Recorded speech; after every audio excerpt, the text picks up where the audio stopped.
Well, okay. So I've had my Joe's had his Irish stew, as you might imagine an Italian would have it, and I've had my my pasta fagioli, or as my Sicilian friends say, pasta fazool. And now we're back. We've This is very good. Now, did Roberto give me the Irish dish, and he gave you the the Irish stew, and I got the pasta fazool. I just want everybody to know, including Roberto, that I'm an American. Mm-hmm. Now, I remember growing up, and I would say to my mother, hey, people speaking Italian around here all the time. You're telling me I'm an American. My mother said, you're an American of Italian descent. But if anybody asks you, you tell them you're an American. Right. All right. They left the old country. They got a little clap from the audience and from the studio. They kept the language for a while. Yeah. But it was imperative that we not be viewed as Italian. Yeah. Even as Italian American, you are an American. This is where you are, and this is what your country is. But you were talking about Ireland before. Well, I just want quick. I want to. Go ahead. Yeah. As a realtor, I work with a lot of clients, buyers and sellers, who are of different Latino or Hispanic. I like Latino better because it's got a softer sound to it than Hispanic. But ethnic background. Ethnic background. Is that ethnic background? Thank you. The voice of God again. Okay. But likewise, they consider themselves they've been here in America for a period of time, and they're Americans first. Oh yeah. But at the same time, they've got their cultural heritage, and thankfully, I think now, whereas Diane, who I was married to for a number of years. When her parents came here from both Czechoslovakia and the Czech Republic, well, it was all Czechoslovakia then, but it's now in two different countries. The first thing they decided to do was make sure that Slovak would never be spoken in the house. That the kids would grow up exclusively speaking English, and of course, decades later, I think they recognized that was not the right thing to do, that the kids should know their heritage, they should have known their language, but as it were, they didn't get the opportunity because of the desire to be not just Americans first, but exclusively Americans. Well, they weren't going back. They came, they weren't going back, and they felt that, okay, it's new now, we're going to stop. But there are certain gifts that various cultures bring to the American experience, and there's no reason why they have to be suppressed and rooted out. Now, a lot of the Latin American immigrants that come now, they don't feel it's necessary for them to abandon their language. No, and that's a good thing. It is a good thing. It is a good thing because, when they realize the freedoms that this country affords them, when it realizes how much this country desires them as citizens, this is a country that was built by immigrants. And that's certainly one of the greatest things about our country is the diversity and the contributions of immigrants. And even with that diversity, even with the fact that sometimes the languages are not all uniform, we still function. We still function. Yeah. Reminds me of an incident when I was going to high school. Yes. And I would take the subway from Brooklyn. And I didn't live too far from Coney Island. Lived in I guess it was a Parkville section, Bensonhurst section of Brooklyn. I'd take this elevated subway. At that time, it was called the D train. I don't know if the D train does what it does now. They changed things. It's been a long time. I'm not a young dude anymore. Anyway, we'd get on that train, and I would head out to school. And then after classes, we would walk from the school back to the subway. And I remember hearing my friend Cosmo. Cosmo was speaking in a language that I really couldn't understand. But it sounded so melodic. It sounded so appealing. Now, I knew Cosmo was Italian, all right, and yet I didn't understand what he was saying. As soon as I got home, I said to my mother, I said, you know, Mom, Cosmo was talking. I didn't understand a word he was saying. And my mother said, wait a minute. You didn't understand what he was saying because we don't speak the same kind of Italian. You know, I thought I spoke Italian. I didn't speak Italian. I was speaking an Italian dialect. Correct. That the people of Naples understood. She said, "Oh, listen, the Italian that Cosmo speaks, it's the Florentine. It's beautiful. It is melodic. Firenze. But she said, keep in mind that most of the music, all right, and most of the great Italian songs are in the Neapolitan." So I said, oh, she said, yeah. So that's something we took some pride in. But this whole business now, you spoke about Ireland and the conflict. Quick reach out to Carlos Emily Volpentesta, who certainly should be part of this discussion. Oh, yeah. Being dual citizenship Italian and American. But go ahead. God. I mean, you know, this is one time when Emily should be here. Yep. Really, yeah. And she would have certainly added a lot to this conversation. Absolutely. But because she's there, she experienced it. Yep. Well, the people that watch this show, they know who Emily is. Yeah. And what a delight she is when she's up here. But the thing that struck me was the Italian city-states. I mean, all these... You had Ireland, you know, Protestant Ireland. Yep. All right? And you had Catholic Ireland. Northern Ireland, Northern Ireland. Yeah. Well, they had a religious differences. The Italians didn't have a religious difference. You know, they all respected the Pope. Yep. They were all under that form of Roman Christianity. But they had their own economic interests. You know, they had their own political interests. I mean, they'd be fighting among themselves. The languages that existed between them were very different. So the very fact that Garibaldi and Mazzani and those other historical figures in Italian history were actually able to turn all those city-states into a country is phenomenal. But then again, they had to go through their wars. They had to go through their killings. They had to finally come to an understanding that they would function better as a country if they were united. I mean, we went through it with the Civil War, okay? And no other country really interfered with that. The South wanted France to come onto their side, but they weren't able to significantly prove to France, you know, that they would win. And then there was the blockade and all that stuff.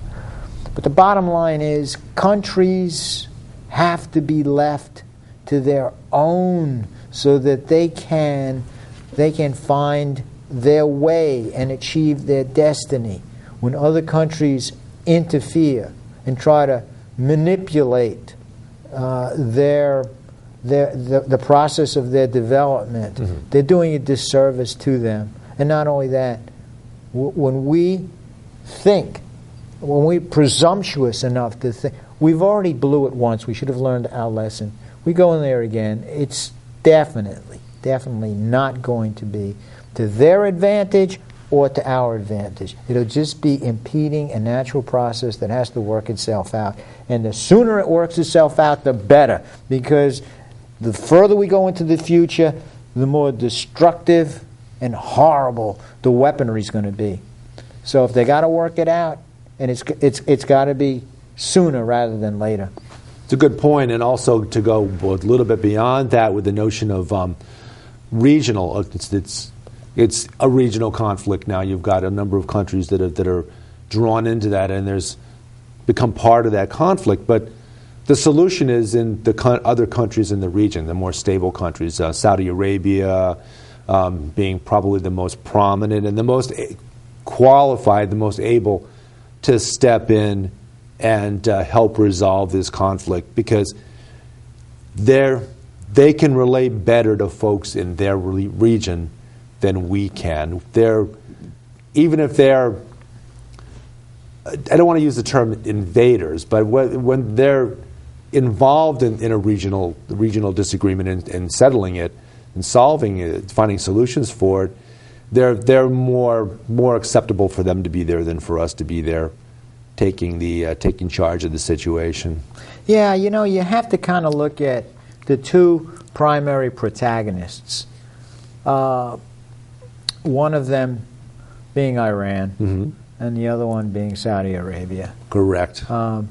Turkey is already in a situation where it is able to function successfully. They are a high-functioning country. And partly because they, although they have disagreements with the Kurdish group in Iraq, the Kurds in the northern part of Iraq, there's a bit of a dislike there, back and forth. But Turkey is a relatively stable country, and probably is also well served by the region being more settled than it is. Oh yeah, definitely.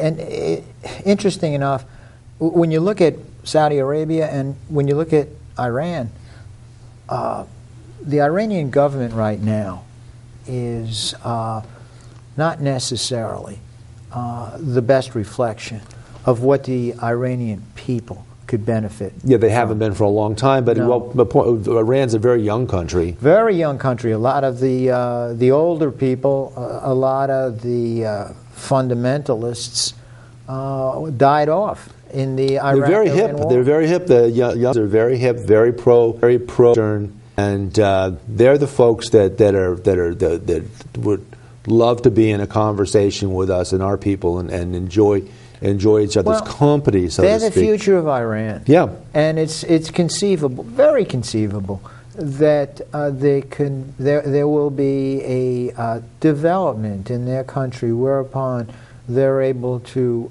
put into effect a government that serves the people better. It's just a matter of time, Just a matter of time. Yeah. Just a matter of time. And hopefully soon. Saudi Arabia, it's a different story. I don't know if they have the same potential right now as Iran. But that's all for them to work out, really. What do you say we move on? Did you see the debate the other night? I know you saw the debate the other night. You were in the same room with me. You didn't fall asleep. Yeah, we had I think it was a lot of good points were made. They spent some time talking about the horrible situation that took place in France, in Paris, and spent some time talking about that. And I think it speaks well of the difference between the Democratic Party candidates and the Republican Party candidates on the idea of how best to deal with, and even how best to characterize the enemy. Right. The saber rattling was at a minimum. This term that people that seem more inclined toward wanting war, they use the term radical Islam, and really, in fact, this radicalism, this jihad, has no more to do with Islam than the Ku Klux Klan has to do with Christianity. I mean, the Ku Klux Klan considers themselves to be devout Christians. They're fighting. They say they're fighting the battle for Christianity. Well, if they can usurp some political term, some religious term, some economic term, whatever they can usurp that will benefit their agenda, it's to their benefit to do so. So, you could refer to them as, there's certain radical elements in certain countries. Yeah, every religion has its radical elements. Right, yeah. And if you can play it down, and if you can impress upon people that this may not be the essential message of the religion, I think that's very helpful. I really do. But getting back to the debate, one of the things I noticed when the candidates were engaged in questions and answers. They were fairly respectful of each other. They were. There was some very clear disagreement and very sharp exchanges about those points of disagreement. But there was a lot of agreement on a lot of issues, and the disagreement was respectful. It was. And even when it looked as though Hillary Clinton was trapped in a vice, if you mean, one of those things that sort of opens and closes. And she made that misstep into. I'm not sure how much she intended to tie her support for Wall Street to 9/11 but she did. It was not well received. No, she might have been trying to deflect the question by turning to another aspect of Wall Street. But it didn't work. But the thing that struck me was that both O'Malley, Martin O'Malley, and Bernie Sanders were convinced that reinstating Glass-Steagall would definitely help to break the money vacuum to Wall Street.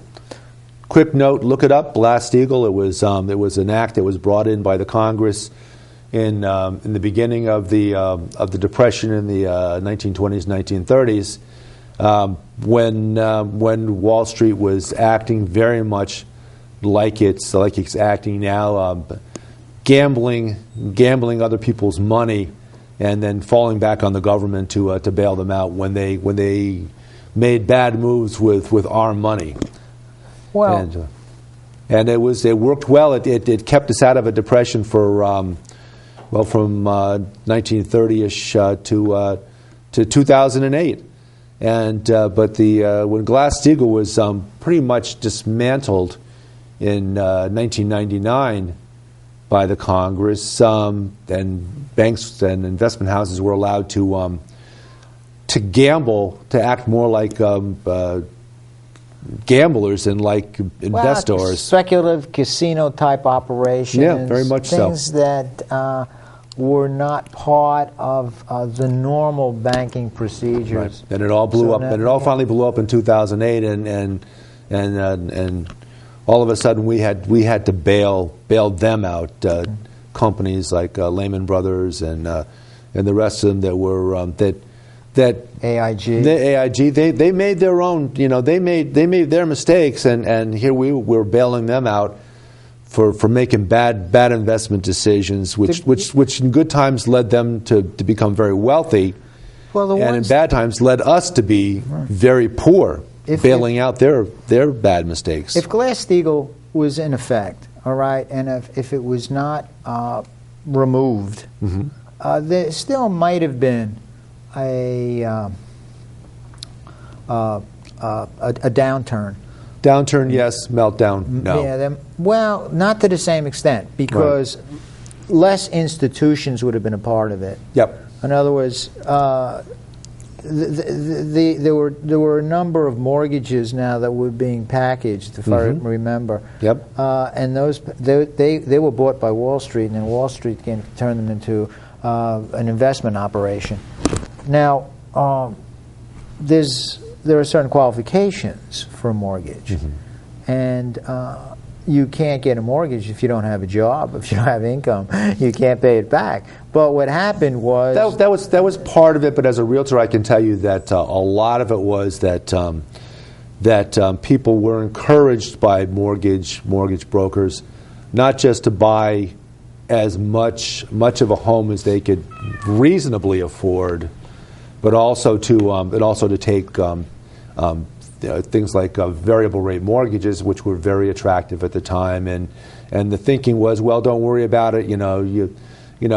the interest rate's going to go up, but don't worry about it because you just come back in a couple of years. We'll refinance. And we'll refinance it, and the values will have gone up, and you can use your house as there was no ceiling. It'll go up, and there'll be enough equity there. And this can go on until you sell it. We know in the real estate world that we go in about a 20-year cycle, and 20 years after things are good, they'll be good again, and then you'll peak, and then you'll flatten out, and then you'll go down.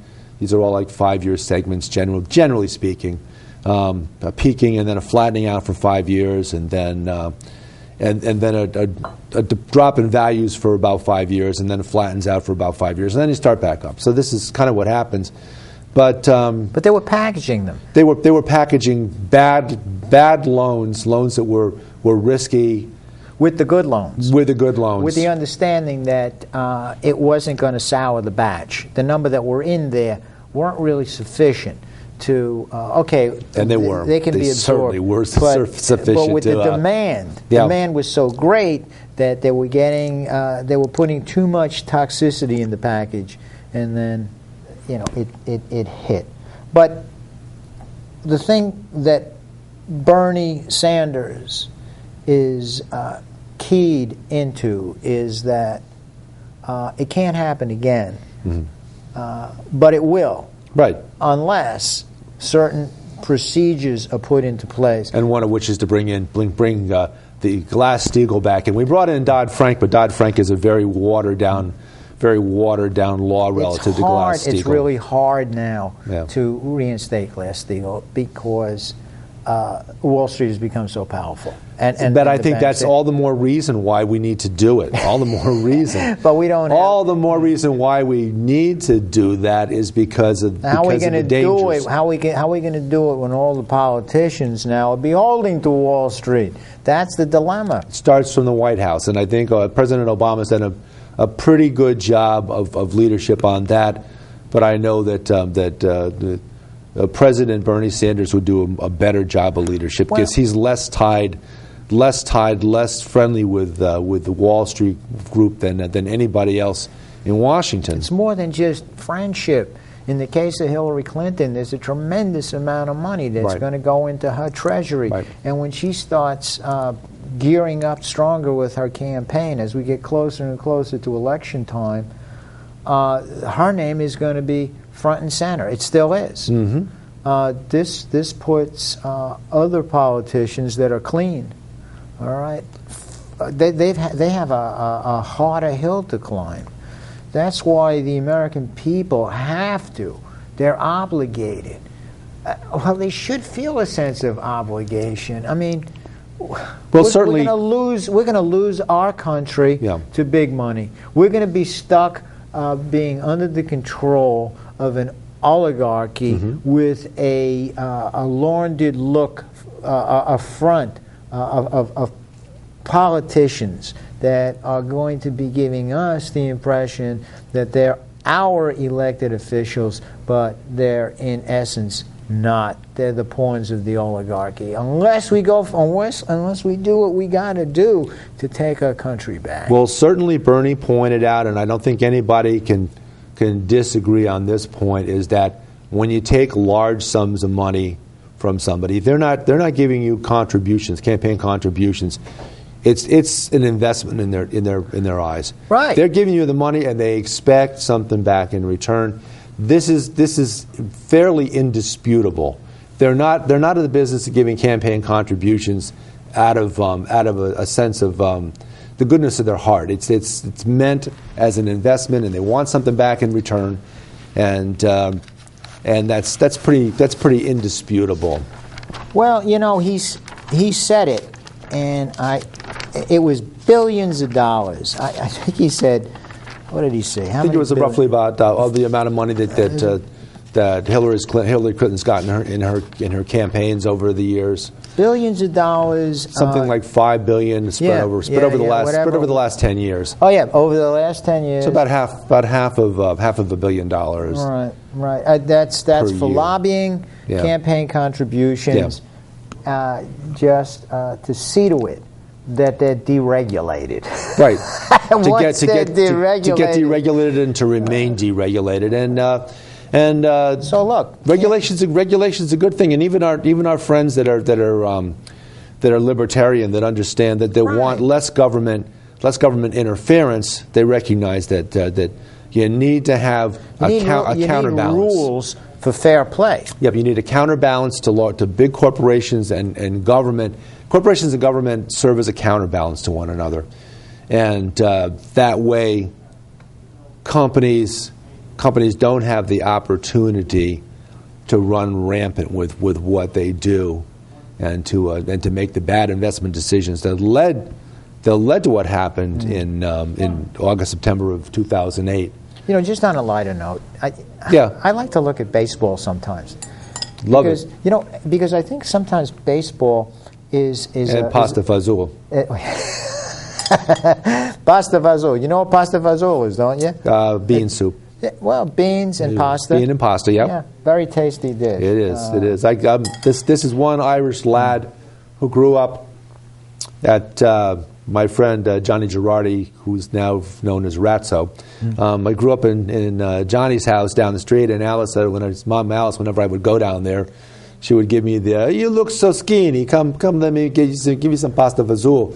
And I grew up on Italian food, and no disrespect toward Irish food, which sucks, but no that's not true. I'm not Irish though. It's okay, but it's not Italian food. Italian food is much better in my humble Irish opinion. But go ahead. Disagree. Go ahead. Well, now that you just went off on the light note on the food on a light note. Yeah. I was going to have a light note somewhere. Yeah, I think you were. God, can you help me out here? I don't know. I cut you off. You got to find your own way now. I got to find my own way now. Was it something on the? Oh yeah, I had baseball. Yep. It was with baseball. Yeah, I always saw it kind of hit one out of the park quick because we're running out of time. Oh, okay. I don't know if I'm going to be able to get to it. So it's Matt Harvey, right? Matt Harvey, pitcher for the Mets. Pitching for the Mets, right? Yep. And also, they got chances of getting into the World Series, right? But all of a sudden, big money says, hey, wait a minute, you're one of our investments. And you're also an investment to yourself. You got to think about the money. You just have so many innings that you can pitch. Yep, I know that you're going to be getting usage. to the World Series, but, I mean, do you belong to yourself, which is us as well? Yep. Or, I mean, the American baseball fan, the Mets fan, thinks that you're on their team. You know, whose team are you really on? It's corporation. It's a metaphor. It's a little parallel of what goes on in the larger world. Yeah. How much time we got now before he's going to press the button? Just enough time, basically, to say, baseball, great game, love it. No team alliances. I like the game. And Progressive Soup, Joe Niola. We're going to leave it at that. And we'll see you next time. Got a great show for you next time, I'm telling you. Yeah, we're bringing in some kids from the audience to, we'll call them kids.